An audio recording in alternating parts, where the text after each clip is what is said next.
And welcome to the first in the Karger Debate series, where we'll be taking a deep dive look into the world of publications. This session today, which is Scroll versus Study, Are We Sacrificing Substance for Speed? We'll take a look at this from the perspective of medical affairs.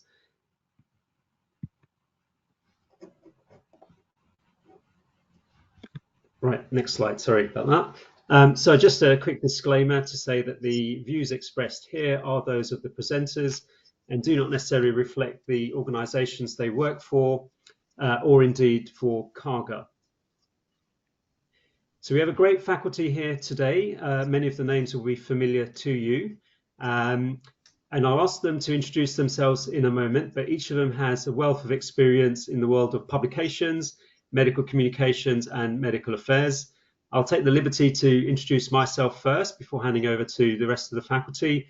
My name's Aaron Mungle. I'm the founder of Apogee Life Sciences, which is an agency specializing in medical strategy and scientific communications. I've worked in the industry for around 20 years in medical communications and global medical affairs.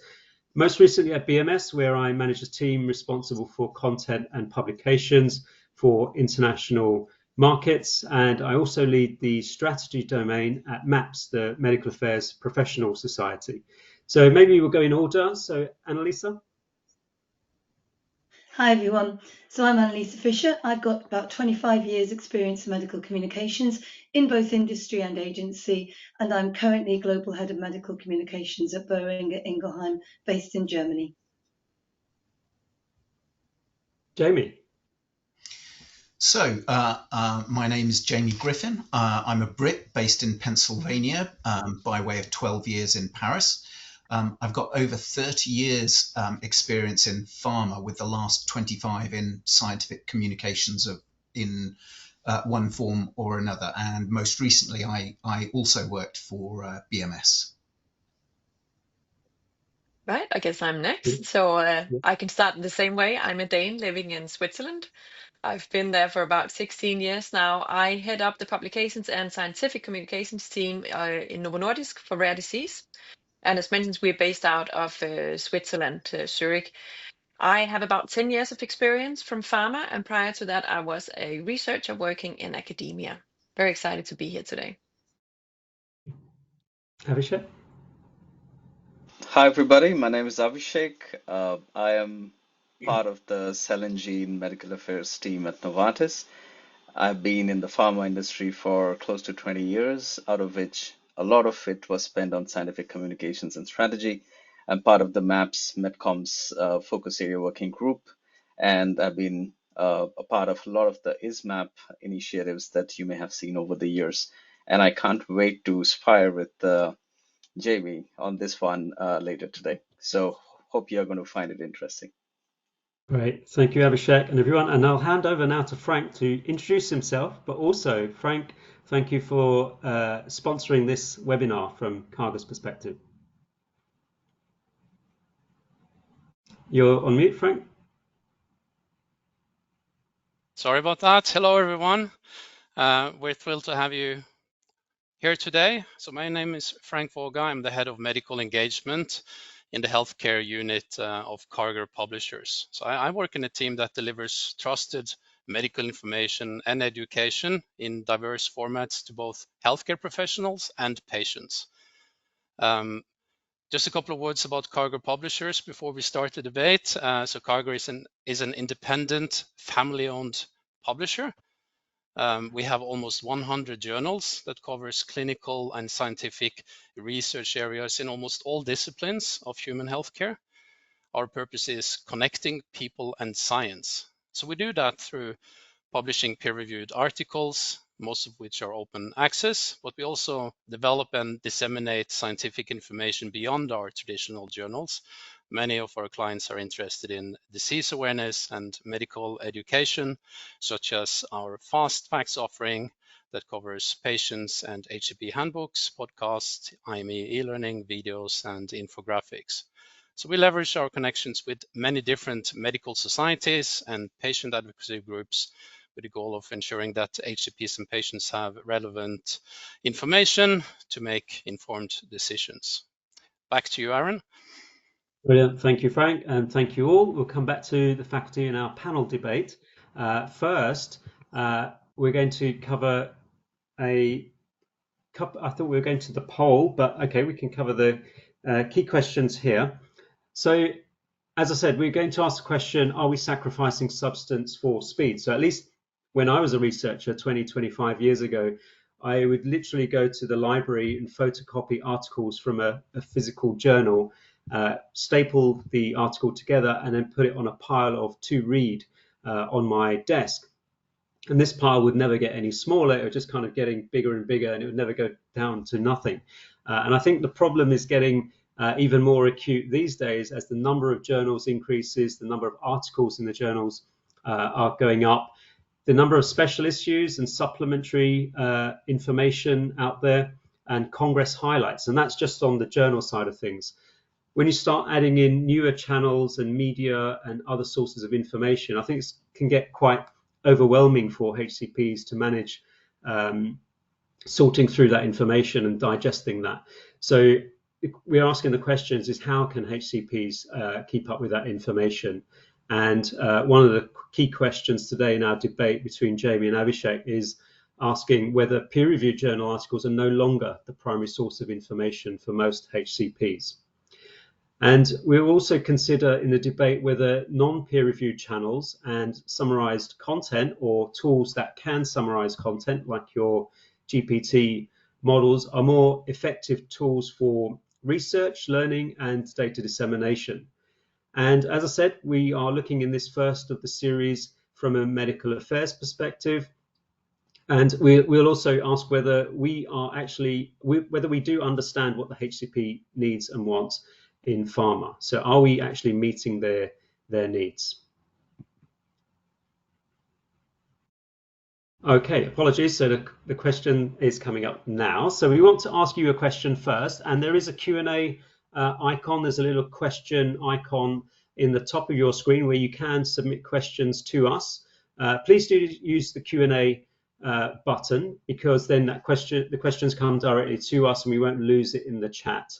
So do send your questions, but first we want to ask you whether you think peer review articles will still be the primary go-to source of information for HCPs in the next 5 years. And it kind of assumes that it is currently, but do you think that will still be the case in the next 5 years? And obviously there are different ways to cut this depending on HCP and journal and therapy area and specialism, etc., demographic, but broadly we want to know what you think. Okay, there's a couple more votes coming in.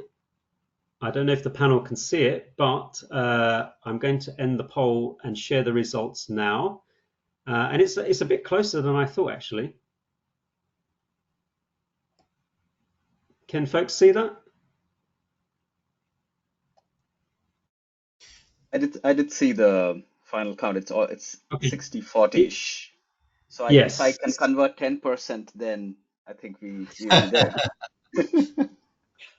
I think you only need like 5%. Like if I remember the Brexit results, it wasn't that substantial. So you only need like a couple percentage to win, Abhishek. So you're almost there. So that was a lot closer than I thought. I honestly thought that yes would be more in the 70-75%, and fewer no's. But as Abhishek said, if you weren't able to see the results, it's around 60% who said yes, and 40% said no. So we'll ask you a similar question towards the end to see if, as Abhishek said, he's swayed you in his favor, or whether Jamie would present a more convincing argument. First, I'll just show you a couple of slides just to set the scene. So I've mentioned that the number of publications is increasing year on year, and this shows you that. I don't think this tells the full story, because as I said, there's other sources of information that HCPs have access to. There's various commentaries, peer-to-peer discussion, which exacerbates this in terms of the mountain of information and the demands on everyone's time. So I feel we have less time these days to actually sit down and go through this information. I want to show you a couple of pieces of data from this report from IQVIA. It's the EPG Health report, and I quite like this because this asks a number of HCPs, but also pharma and vendor providers, whether what they think in terms of medical communications and HCP demand from each perspective. And here they've asked the question, what information types do you need more or better access to HCPs? And at the top, you'll see guideline information and disease information. But journal articles are quite high up there in itself at 52%. So it may be the way the question was phrased, access to. So it may be that they don't have access to it because of lack of open access or no access through their institute. But there is still, no doubt, a high demand still from HCPs for journal articles. Kind of related to that is another question they've asked is, how high is your demand for type of information? Now, if you read this article, and it's quite a lengthy one, I think it's around 30 odd pages, and only read the headlines and the call outs, so in a way, a summarized version of the detail, you would leave with the impression that, and this is the call out, 90% of HCPs, more than 90% of HCPs, want short form text and videos of less than 5 minutes. And if you skim this article, that's what you would think. But if you look in the detail, following closely behind it at 90% are downloadable presentations, reports, and papers. So that's a big group of items, but papers in amongst them. And I think generally these are what we would call longer forms of content. So it's not that HCPs are all moving towards short form content and ditching the journal articles. There's a mix of channels and formats and types of media that they're interested in. And it's our job in pharma to align the two HCP demands with what we are producing for them. So with that, I'm going to hand over to Jamie. Now, Jamie, you made this comment, traditional peer-reviewed publications are the gold standard for scientific information. I would like to hear what you have to say about this before Abhishek, like I said, only needs to convert a few people into his favor. So I think you've got a tough job here, Jamie, but I'm sure you can do it. So I'm going to hand over to you. I have indeed got a tough job, and I'm slightly baffled as to why I've been asked to present the traditional viewpoint while cool kid Abhishek is going to tell you about and try and convince you about all of these newfangled advances. So let's start by taking a look at why we publish. So if we can have the next slide. So publishing in scientific journals is a tradition dating back to the 17th century, and it's really to disseminate knowledge to the scientific community and the public, the advancement of science, contributing to the accumulation of knowledge, and to drive scientific progress, and importantly, to correct information when it's wrong, to correct it or to retract it. Accuracy, relevance, and trust are vital, and peer review is the cornerstone of academic publishing. And I'll talk a little bit more about the importance of peer review in a minute. And then, of course, building scholarly reputation, tenure, promotion, and authority are all determined based on publication in peer-reviewed journals, leading to the publish or perish tenet. Next slide. So I'm going to give you take you through a brief and certainly non-exhaustive history of scientific publication. Prior to the first scholarly journals, transfer of knowledge was mostly revolved around the exchange of letters between scientists. Then in 1665, the first journals appeared. The Philosophical Transactions of the Royal Society, which is the UK's National Academy of Sciences, is often claimed to be the first, but actually it was pipped to the post by a couple of months by Le Journal des Savants, the Journal of Scientists in France. We somewhat bumped along for the next 300 years, with most publishers, prior to World War II, most publishers being inefficient or broke. And then in the early 50s, publishing was either saved or ruined, or perhaps a little bit of both, depending on your viewpoint, by the controversial media magnate Robert Maxwell. He acquired Pergamon Press, and following that, there was an explosion in the number of journals available. And it's controversial because scientists now sign over all of the copyright to their work. And another controversy is that people have to pay to read publicly funded research. But as I mentioned, it led to an exponential increase in the number of journal articles, and you can see that over here in the graph. In addition, the substantial price rises led to the pricing of many institutions out of the market. They couldn't afford to stock as many journals. And this was somewhat helped by the invention of the World Wide Web by Sir Tim Berners-Lee and others at CERN, with the aim of facilitating the exchange of scientific communication and the dissemination of results. And then in 2019, we saw the advent of preprint servers, which enabled the rapid dissemination of data, albeit not peer-reviewed. And this was a source of much information and, unfortunately, disinformation during the COVID pandemic. I warned you, it's a very non-exhaustive history. So next slide. So checks and balances. So acceptance for publication means that articles must meet certain checks and balances. And without getting too political, we're getting a real-time demonstration of what happens when checks and balances are eroded. The cornerstones of these checks and balances are from the International Committee of Medical Journal Editors, ICMJE, good publication practices, the latest iteration being from 2022, and often from company or institution SOPs, among other things.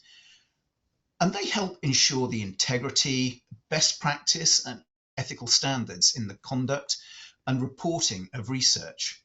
They provide clear, established guidance on the authorship and manuscript preparation and submission. And they mandate disclosure of financial and non-financial relationships and activities and any potential conflicts of interest, which helps the audience to judge the validity of the research. So, next slide. As I promised, we're going to dive a little bit deeper into peer review. It helps ensure research accuracy, preventing flawed studies from misleading the public, and helps maintain scientific credibility and protects public health by filtering out unreliable information. It also helps to rule out plagiarism, duplicate publication, or inadequate disclosures. So without peer review, the lack of adequate peer review risks dissemination of flawed research, difficulty in identifying reliable information, the erosion of scientific credibility, and the potential for harm. So it really is the gold standard, but unfortunately, it takes time.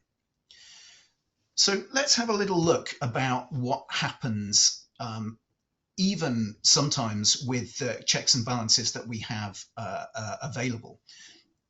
There is a lot of health misinformation that comes out. And in this case, I've taken these statements, which have proven to be not only misinformation, but false. And this is just from one area, vaccinations. And to be fair, this was just because it was easy for me to reference. And yeah, well, you may facepalm, my little dude, because sometimes this misinformation leads to, in this case, lower vaccination rates. And this has real consequences. We're dealing at the moment with a measles outbreak in rural Texas, and we're now up to 124 cases, with a further 9 cases across the border in New Mexico. And unfortunately, yesterday, it claimed its first victim, and there are rumors of a second victim as well, of kids, unvaccinated kids, who unfortunately passed away. And these are the first fatalities from measles for a number of years. And indeed, back in 2000, measles was declared eradicated in the States. But thanks to this misinformation, vaccination rates have dropped significantly. And in 2019, there was an outbreak in Samoa, which led to 83 kids dying. And this was due to, unfortunately, an error in reconstituting the vaccine, which led to 2 kids dying. And that saw a massive drop in the vaccination rates, resulting in this outbreak. So let's take a look at some more misinformation. Here we see some more misleading health headlines. These are taken from the lay press and the internet. And when the slides become available, you can click the hyperlinks to find the articles. One more click, Aaron. What's wrong with these headlines if they're not outright lies? Well, for the Catholics amongst you, you can think of sins of omission rather than commission. The headlines lack 2 very important words that really completely change the context. And if you can click, in mice, all of this information, all of these headlines are missing these 2 vital words, in mice. So is the current system perfect? Well, in a word, no. High costs, slow time to publication, and in some cases restricted access, with a lot of information being held behind paywalls. But there are some ways around these. You can select journals with a quick turnaround time. Some journals now offer sort of submission to publication within 6 weeks or so. And indeed, you can also, with some of the higher tier journals, you can aim for simultaneous publication with the presentation of the initial results at international meetings. But this has its own problems, and I won't spend any time talking about that because it's a whole other Pandora's box. And then restricted access can be mitigated by selecting open access options when you publish. But again, that contributes to the higher costs.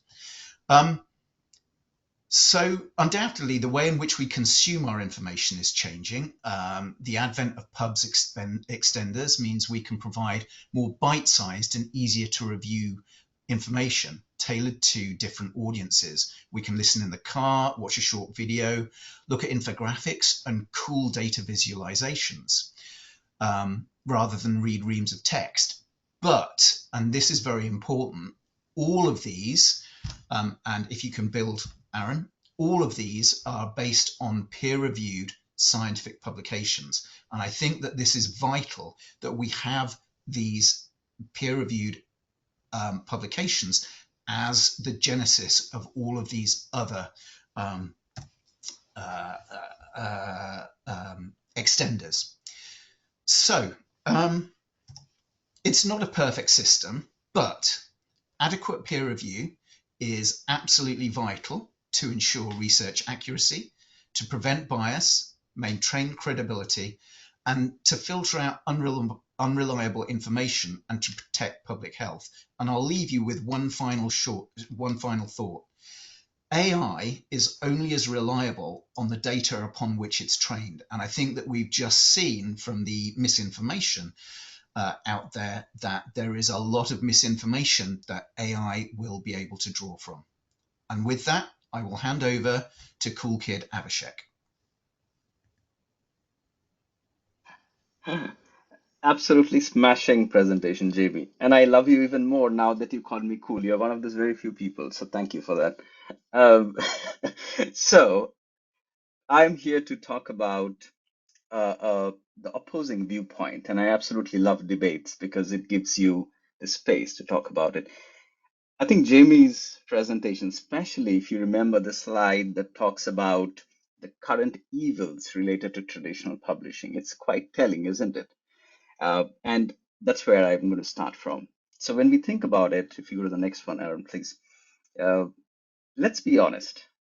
How many of us in the last week alone have read more than 5 full papers in our field of work? We get unlimited number of umpteen number of alerts, pub alerts, email alerts, RSS feeds. How many links have we clicked on to get to the abstracts? And once we have, if we have we read the abstracts and then gone to the paper?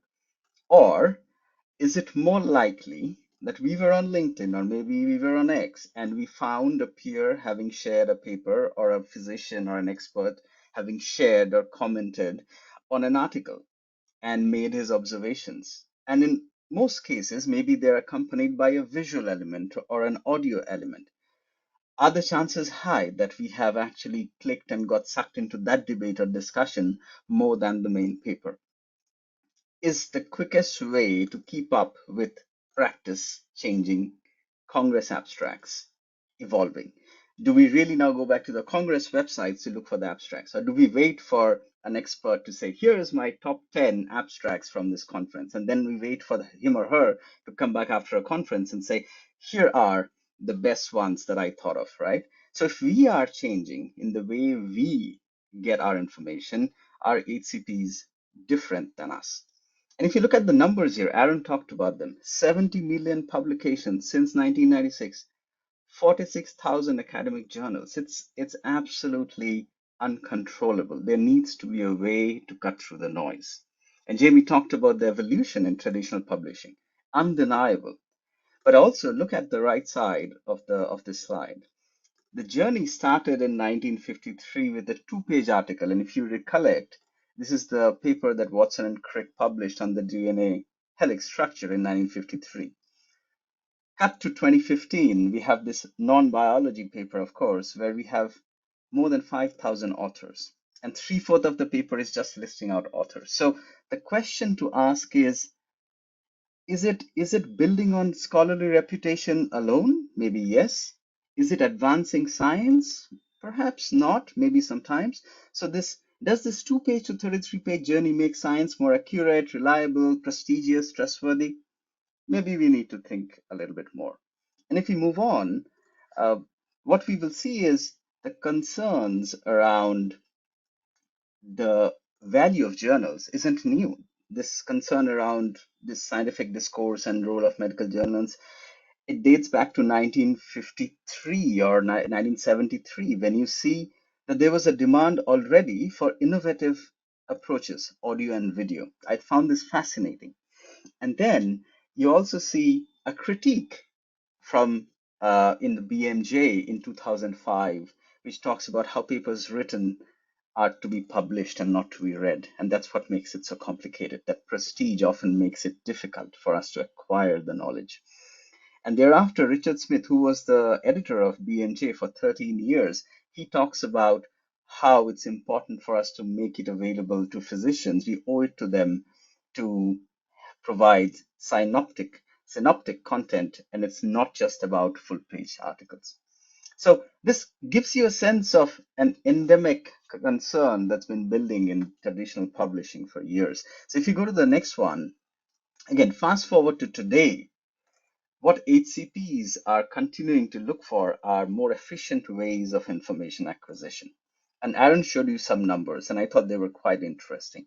There's a shift beyond journal publications, and I don't say excluding journal publications. That is not going to be the reality in the near future. But beyond journal publications, medical education websites, workshops, conferences, a big chunk of it.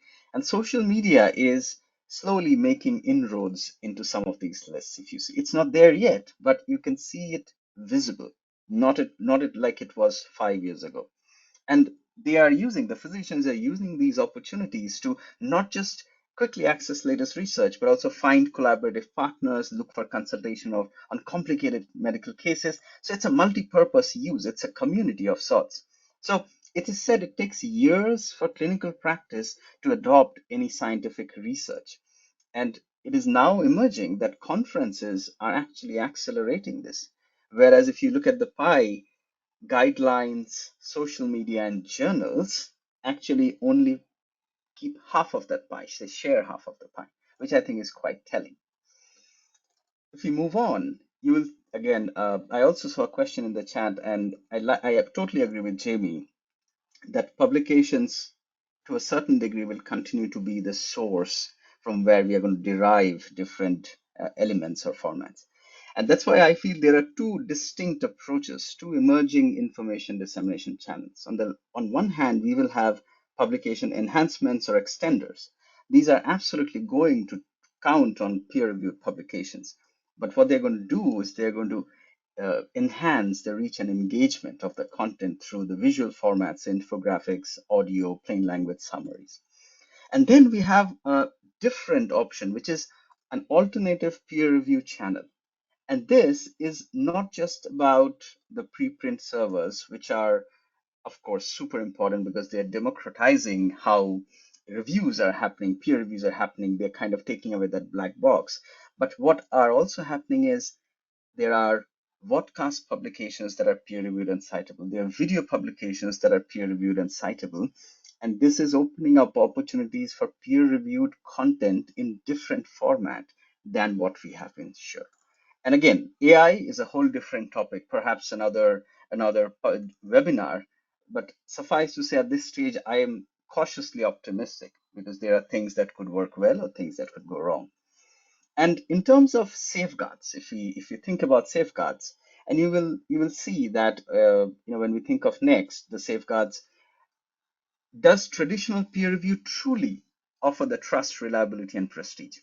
Last year alone, I think there were 10,000, or in 2023, there were 10,000. Aaron, if you could go to the next slide, please. There were 10,000 retractions that happened from traditional publishing. And then this year, there have been news of a lot of retractions in hundreds from some major journals. And in contrast, what the two emerging information channels that I mentioned in the previous slide they offer expedited access to latest research. And this does help in countering misinformation to a large extent. And we have seen this during COVID. There was this misinformation, but there were also a counter misinformation initiative, which helped a lot. This also disrupts the insular peer review process, which we see in traditional publishing. So it opens up for a transparent review, a community involvement, diverse viewpoints, and also allows general public to engage directly with leading experts, which I think is super duper important as we move forward. The public discourse, the public understanding of science. And the impact is truly something that we should look forward to. The acquisition of knowledge beyond subscriptions and paywalls will be democratized. The exchanges in terms of knowledge acquisition and retention will be diverse, will be open. And thankfully, there's also something for those who are more traditional minded. For example, scholarly metrics wise, also, these channels seem to help. They support more engagement, leading to more downloads, more citations. So I feel like there's something in this for everyone. And that's why, perhaps, if you go to the next slide, you would have noticed already, even before me pointing it out, that all major players are on this bandwagon. All of them, journals, medical societies, because they see the value, they recognize the need for this kind of dissemination. And it's been shown that journals which promote their research via Twitter or X, they see a 34% increase in subsequent citations than journals which don't. So journals are often appointing social media ambassadors to disseminate scientific findings from conferences or key journal articles, key highlights, quick tech videos. And again, like I said, I've not consciously covered AI, but major journals, publishers are considering how to use AI to their advantage to screen submissions, efficient peer review methods, etc. So I think this is something that we all need to look forward to. So, in conclusion, all I have to say is just like traditional publishing is not perfect, even after it has had decades to evolve, the alternatives also will require time and they will have to be refined. They're not ready yet. But they do pose a challenge to the traditional publishing, and I feel that this makes both of them better. So the knowledge dissemination needs to meet the need of the audience. And I think this is communication 101, quite basic.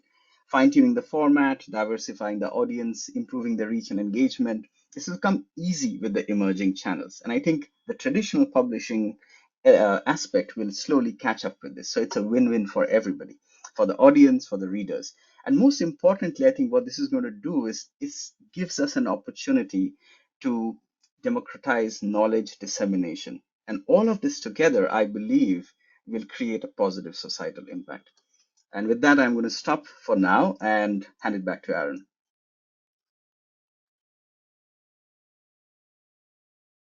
Great. Thank you very much, Abhishek and Jamie. I think Jamie went in pretty hard with the misinformation stuff. I feel you played a little bit more nicely, Abhishek, and concluded that we probably need both the traditional and the newer forms to complement each other. Hopefully you can see the slide here. We're going to switch back to a quick poll before we get on to the panel discussion. And we're going to ask a similar question to what we did at the start, but we're going to put some timelines on it, a little bit more in terms of the timeline. So how long will peer review articles still be the primary go-to source of information for HCPs? And if you remember, we had a 60-40 split over 5 years, but breaking it down by years, do you think there will always be the go-to source, the primary source on which everything's built, as Abhishek just highlighted here, or do you think they will actually be replaced as the primary source of information within the next 1, 2, 3, or 5 years? I'll just give it one more second. We're seeing the votes click up. I don't know if you can see the poll at the moment, Abhishek, but what do you think? Where do you think people are going to land?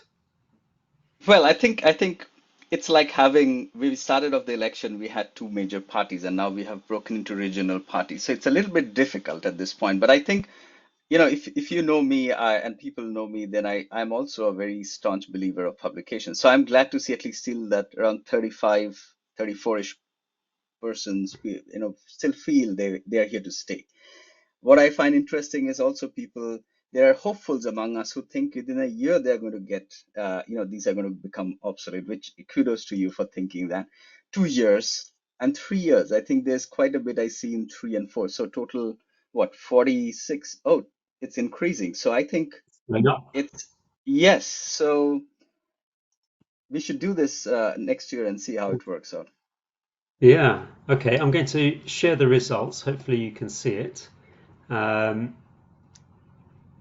Okay, I don't know if you can see it on your screens where you are, but as Abhishek said, around, I don't know, nearly 50% of you think within 3 years, I've got a few thumbs up, thank you very much.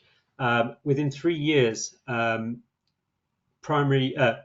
full publications, peer-reviewed publications will be replaced as the primary source of information for HCPs, which is quite interesting. Let's see what the other faculty members think about that. So I'm going to close the poll and move us into the panel discussion. If I ask Louise and Annalisa to come and join us, welcome back. Thank you. And Frank, here we go. First, just an open question to the three of you who've just joined. Any thoughts from the debate? Anything surprising? Any points made by Jamie or Abhishek which either resonated or took you aback? I think one point that resonated well with me is that it would be both. I don't think that we can foresee a future, at least not in the immediate future, where it would be one or the other. So I very much concur to that statement. I completely agree. I think the go-to for me was the key bit. For how many HCPs will it be the go-to? We'll always need traditional publications, but are they going to be the version or the format that will be preferred in 1, 2, 3, 5 years' time? Totally. And I think, again, it depends on the HCP, the therapy area, the detail of information they need, because you'd hope that your oncologist is reading the full article and the supplements, but your GP might not need to do that. So I think it would depend on your profile. So we've got a few questions coming in. I'll start maybe with Louise. You've got a lot of experience with publication extenders. Abhishek mentioned them a lot in his presentation, which kind of mix the newer and traditional forms, and being based on the peer-reviewed content. So if the content is essentially the same as the peer-reviewed manuscript, do you actually need them? And then in terms of your thought process with regards to planning and budgeting in a pharma company, how do you decide which extenders to use for which types of drugs or audience and HCPs? Right. Very good questions, Aaron. I think I'll take the first part rather quickly because I think both Jamie and Avishek has highlighted that there is indeed a need. Our HCPs has probably never been more busy than they are right now.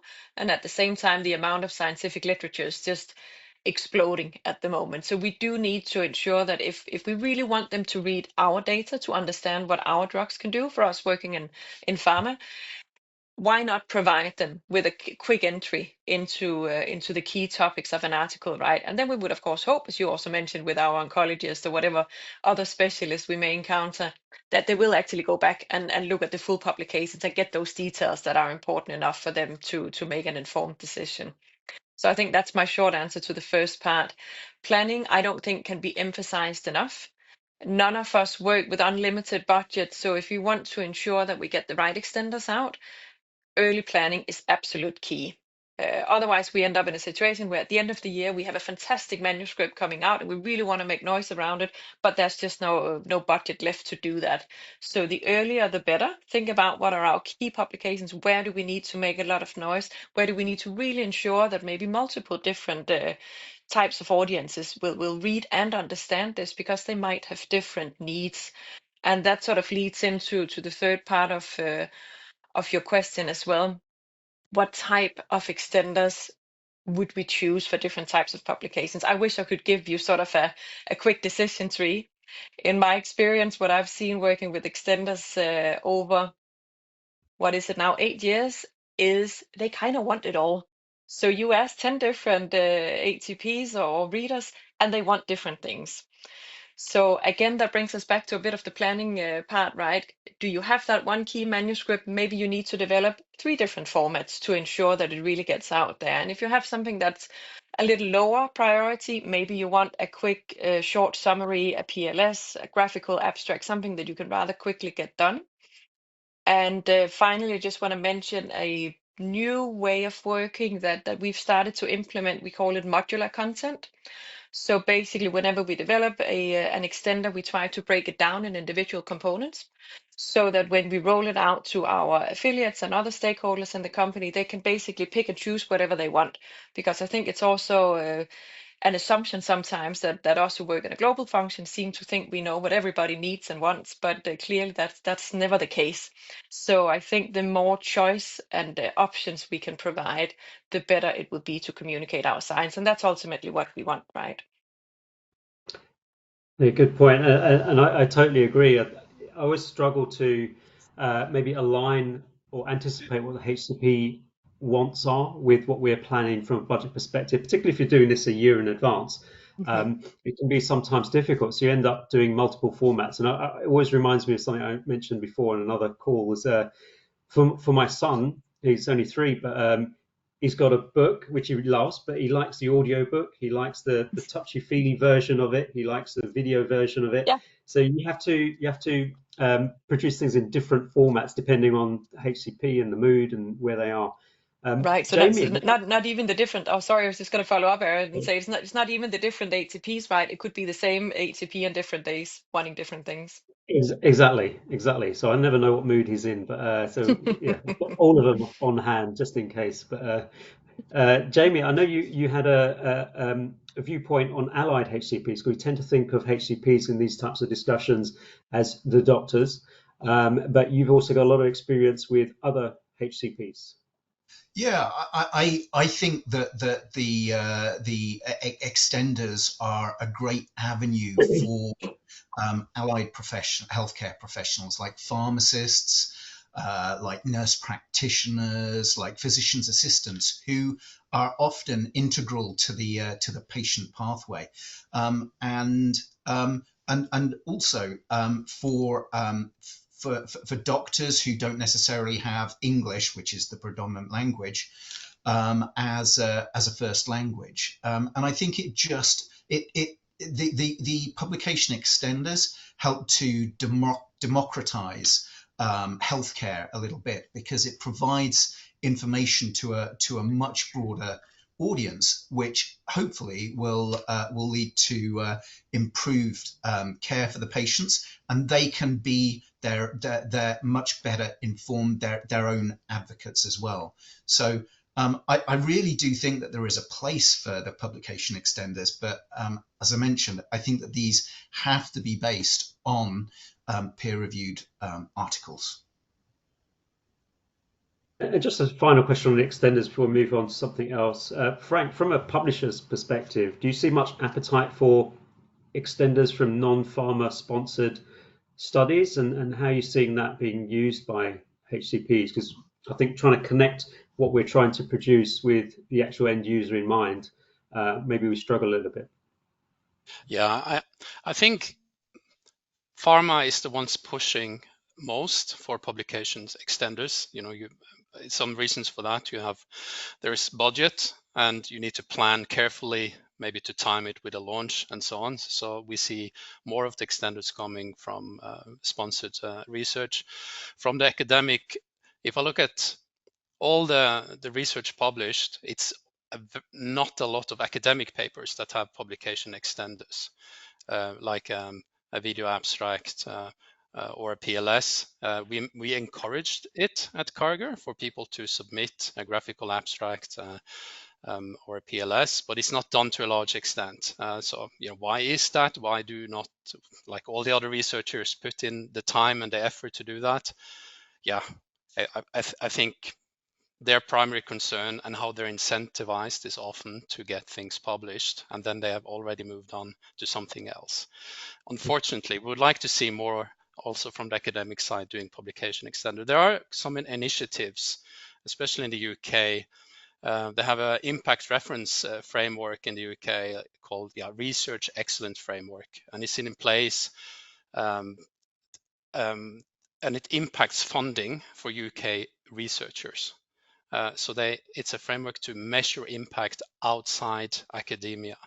So there are more and more attention now, I see, to look at how does this research actually influence public health, and there are frameworks to measure that. That will then again influence funding. So UK is leading the field, the Netherlands is coming. So we see also movement in that direction, especially for larger grants, that science outreach is a part of the package for large research projects. From Abhishek, see your hand up. You're on mute.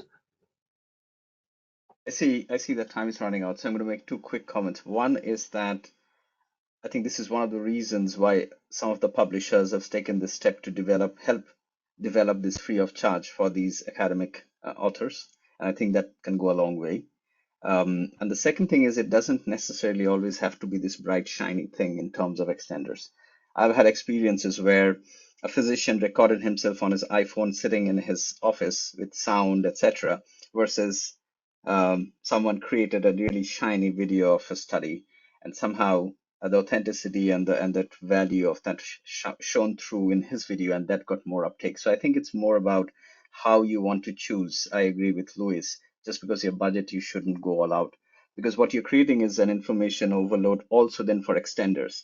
The same study, registered, published, clinical trial, registered, plain language summary, visual abstract, Congress abstract. What all are you going to do? Thank you. I've got a couple of questions for Annalisa. So what could be the consequence of not adapting and changing to include these newer formats of publications or summaries? Oh, thanks. Great question. Completely agree with Abhishek, Jamie, and Louise.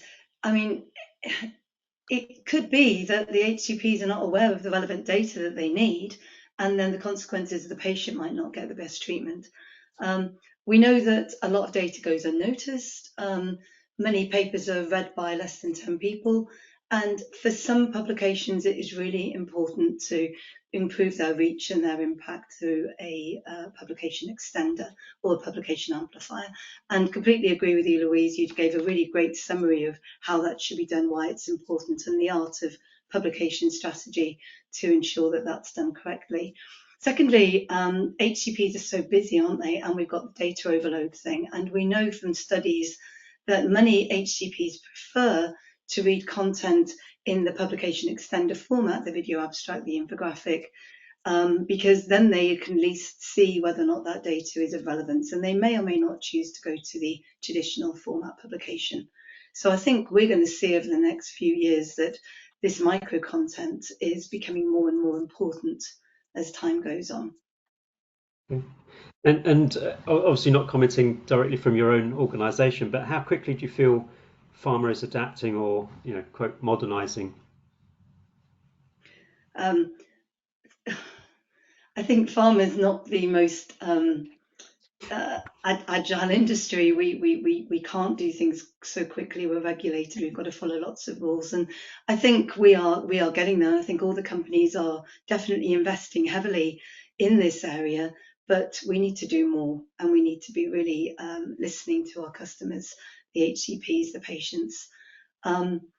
It's going to probably change, though, isn't it? I mean, I'm finding myself, for example, I don't go to Google as much. I don't go to PubMed as much. I tend to go to Copilot, and I don't know how many people on this debate.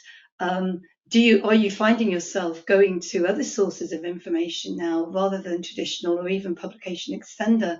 And I think as time moves on, maybe there's going to be other formats that might solve this problem for us as time moves forward.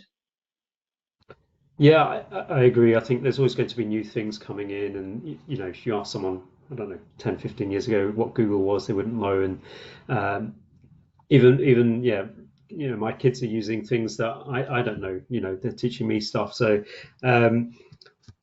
just another question here I see in the chat. Something we actually discussed when we were prepping for this is could you see publications actually reversing? So the kind of extenders, the summarized formats are the primary visual or access for HCPs, and then if they want the more detailed stuff, the actual full article is the secondary piece of information. And then a kind of second question here to whoever wants to take it is there a role for scientific influencers? So we see that on social media for different types of commerce, but is there a role for scientific influencers to help push the publication? So not only do you have the publication extenders, but it's kind of a little bit static, so you have to access the content. But what about following scientific influencers and pharma maybe engaging those to help push publications and data dissemination, obviously in an appropriate way? Can I take the first one? Because I think that's quite an interesting one. Do traditional publications perhaps become the supplementary material, and the micro content, the infographic or the extender becomes the primary source, and then they're all linked? It's almost like a layered publication where they've got the same content in different formats. And maybe we could also see the comprehensive scientific language alongside the plain language, so that you've got this kind of capsule format where you've got all the information that you could possibly want, but in whatever format you choose to download it. And I think we could see the traditional publication taking not a back seat, but being the material that you perhaps might go to because you know and trust that all the micro material has been peer reviewed and is all consistent with that publication. So I think that's something that we might see going forward, and I wonder if the publishers would see that as a preferred format, an easier to access format. I definitely agree to that, Annalise. I was also going to say that that's more or less how I view it. I would expect that most HCPs would want to get, the quick view, but then as you say, you have all the other layers, right, you can dig into. And I'm sure in a couple of years when AI and machine learning gets even better, probably we don't even have to do our extenders, right? There's going to be very easy ways to just plug that into something and then you can get out exactly what you want in whatever Yeah, format. So yeah, I'm sure that will catch up with us very soon. A quick comment on the digital opinion leaders, as we sometimes call them. It is something we've looked into. Now I work in rare disease, so that pool is relatively small, you can say, but I can pinpoint exactly who I know will be tweeting at a congress or who might pick up on a new manuscript coming out. And I think it's great in the sense that it gets information out to people who are not attending that Congress or, who really rely on these people who hopefully at least are very knowledgeable in their area. So I welcome that.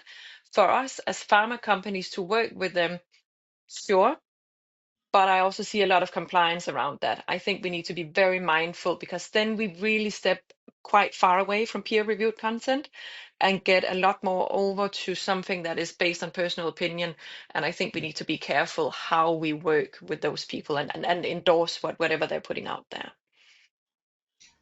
Agree 100% there, Louise. And just, I mean, I think with AI, as I alluded at the end of my presentation, I think AI is great. There are many different versions that you can look at, but the problem is, where is that AI drawing its information from? What have the LLM's data been trained on? And if it can't access information that's behind a paywall, you're only going to get the data from the abstracts, and it may also be drawing information from all of these misleading headlines that leave out critical phrases like "in mice" or "in the lab." So yeah, I think AI is very exciting, but it's not perfect yet. And I would be very cautious of depending solely on AI delivered summaries. I'm going to ask one final question, very short answers, please, and then I'm going to hand over to Frank to wrap things up. Jamie mentioned, first publications, first journals in around the 1600s. So with the newer forms of media coming out, newer things, we don't know what's going to happen in the next 5-10 years. Do you think newer media will have the longevity of a full manuscript ever? And because of things changing and being replaced by newer technology, is there always going to be a full publication manuscript in some way or another? What do you think, yes or no? Yes. I think I they're not agree. going to be as it's going to be as it's going to survive as long as the information they contain stays relevant. I think it's all about the relevance of what they contain at the end of the day. yeah, agree. Jamie, you happy with that? Yeah, no, I agree. I think that there will always be a place for the journals. I think people need to be able to go back and look and see how the study was conducted, and that really helps to inform how you take that information. Plus the credibility of a peer review is just very difficult to compete with, right? Okay. Yeah. And just there's a quick question in from Mitchell Collier. I completely agree with your comment. I think all the publication extenders, they shouldn't just be developed and then thrown out into the ether. I think in an ideal world, the publisher should be the guardian housing these so that they can be peer reviewed, credible, consistent with the traditional publication, with the same messaging and the same data points in there, so that there isn't the misinterpretation and there isn't the fake science news that's coming out from these publications. So I think the publisher has a really important and very exciting role in the evolution of this area. Thank you all. I'm going to hand over now to Frank. So thank you all as well for your questions that have come through. Really interesting debate. Frank? Yeah, thank you for all your insights. So before we go, a quick heads up. Our next debate will be in Q3. The exact date is still to be confirmed, but anyone who has registered to this webinar will get an invite for the next session. So next time we will flip the lens to explore topics from the perspective of healthcare professional instead of medical affairs. So I think this is going to be a great one. So stay tuned for details. Next slide, please. So here's a little plug. Take a quick look at this slide. It showcases a selection of the type of work we provide. So we do also provide different formats. It's all about science outreach solutions and medical education. Think fast facts handbooks for quick insights, accredited learning activities, podcasts for on-the-go learning, and animation to bring that research to life. So if you're curious about how we at Karger can support you, let's connect. So thanks a lot for your time, all the questions, the energy. Thanks a lot to our experienced panel and speakers, Annalisa, Louise, Avishek, Jamie, and our moderator, Aaron. Thank you so much. So until next time, keep exploring, questioning, and making a difference in healthcare. Take care, everyone. Thanks very much. Thank you. Bye. Thank you, everybody. Bye all. Bye-bye.